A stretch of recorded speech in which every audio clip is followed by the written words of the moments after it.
Hi everyone, welcome back to the channel. In today's quick video, I'm going to show you how to add games to Anbernic.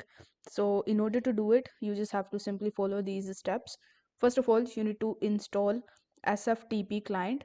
Then you need to connect RG350 to your computer via the USB-A to USB-C cable using the RG350 port labeled USB/DC. On your RG350 you need to go to the settings, then network, and then click on the set random password. Afterwards you need to launch your SFTP client, read off this IP address and put the IP part into the IP, and the host name of your SFTP client user root password is whatever random password is generated. From there you should just be able to drag and drop.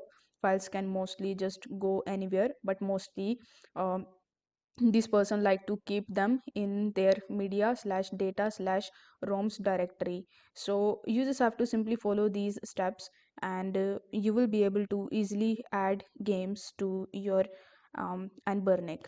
If this video helped you out, don't forget to like the video and subscribe to the channel. Thank you so much for watching.